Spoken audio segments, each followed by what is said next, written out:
Assalomu alaykum kichik do'stlar. Bugun sizlarga aytib beradigan cho'chakning ismi inoq to'shqanlar.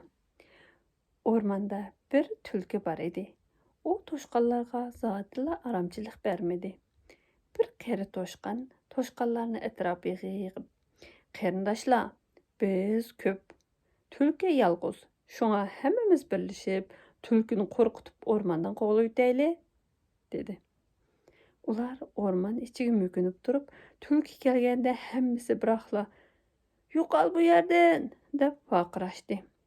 Tulki taraf-tarafdan kelgan bu ovozlardan qo'rqqandan o'z-o'ziga "Voyjon, bu yerda bir yirtqich hayvon bor o'xshamamdi. U meni yemoqchimi nima? Ya Alloh, uning ovozi nim degan qo'rqinchli" dedi-de bu yerdan qochib ketdi. Shuningdan keyin tulki bu o'rmonga qayta oyoq bosmadi.